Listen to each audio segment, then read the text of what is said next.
Hello everyone. I started my journey in real estate through a luxury company in the United Kingdom, and where it's so vital is network is your net worth, and exactly what these speakers have spoken about is use the people around you, speak to investors, join networking events, and that's exactly what I did. I didn't have much when I started off, and I said, okay, well, Ruben, how are we going to get into real estate? Why use a real estate agent when I can do it myself? An agent will know the market.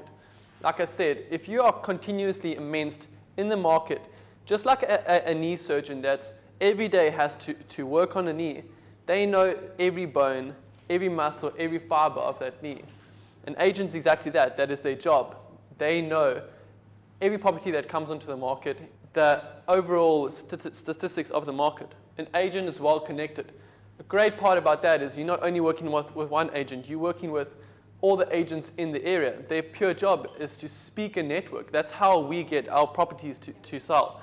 We continually speaking to people, and in that they can indirectly help you finance your property by putting you together with other property investors. An agent has access to homes on and off the market. This is so crucial because when you are looking for a property and the agent that you're working with knows your requirements, they can put those properties in front of you before any other people see it. Especially if it's an attractive deal that will sell really quickly. You want to be the first person to be able to get it. An agent will take care of the transfer process. Most of you do have your first home, and you know the whole tedious process of speaking to the different attorneys and lawyers and the endless amount of paperwork. What's nice about an agent is they're the mediator between the seller and you as the property investor, and they can help streamline that process. So I wanted to try just briefly speak about that so we can get to the real important questions. What questions to ask agent? So what is the reason for selling? The reason you ask this question is so that you also have the opportunity to look what your bargaining power is with the seller. Most of it is a neutral factor, such as they're looking to retire or they're just looking for a new home because their work is somewhere else. But if they are in a rushed or distressed seller, let's say that they are looking to immigrate, they are in financial distress, those are the type of clients or sellers that you are able to negotiate the selling price. And those are, as a property investor, the type of clients that you want to approach, as they are most likely willing to negotiate below market value because they are in distress or they just want to leave. Where's seller's disclosure and defects agreement?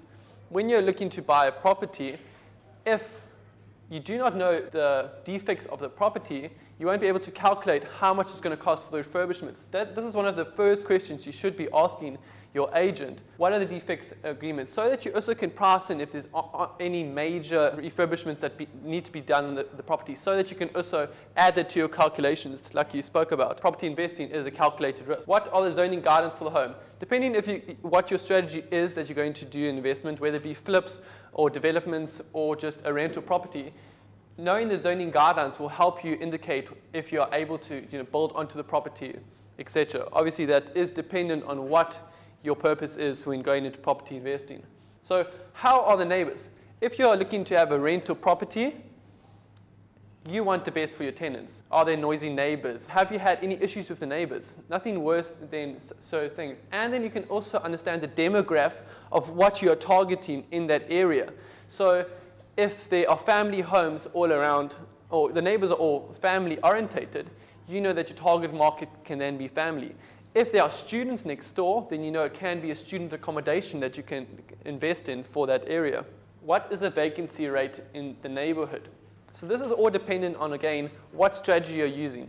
If you are going for multi-let units, then the building itself, the vacancy rate for the building itself won't be as easy to find. So you need to have a plan in action in which you can find exactly what the profitability of the building itself will be. So how do we do this plan? You need to get the maintenance costs of the actual building. the utilities, tax on the property, monthly rates. You can ask your estate agent for those things so they can help gather it, and you can work out the operational costs of the building. That's how you get the vacancy rate for the building. If it's a single family home, you'll need to look at the vacancy rate in the whole neighborhood. Reason being is if you have a high vacancy rate, then you know that there's not a lot of tenants in the area. So you need to make sure that your property is more attractive than the other properties that are in the area. How do you do this? Staging your home, making sure that it's more attractive. What risks am I missing? Always, always, always. And this is why I'm speaking about questions. You need to be like an investigator, continuously asking questions. So ask them, on top of all the disclosures, what risks am I missing? As a real estate agent that's continuously in the market, they might pick up things that you haven't seen. And it's really important to iron out all those small things so that you know what you're stepping into, as it is, again, a calculated risk. So this one I grouped all together. Have any major works been conducted? When last was the geyser replaced? How much are the utility bills? How old is the property? The reason I grouped them all together is because these are future maintenance problems that you're going to need to look at. So have any major works been conducted? This is a big one to ask because often what you can see and you can even ask your agent about this. If you see that the seller has recently purchased the property and there's a string of sellers in line that have done that, then that can be a strong indicator that there's a big expense that everyone's trying to avoid, such as a renovation of the whole roof. So those are small indicators that you can have a look at.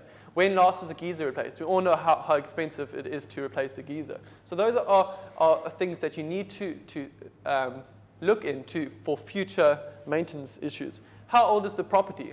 Just like driving a car, we all know that if the older the car, the more problems you're going to have. So exact same thing with a property, needing to know that.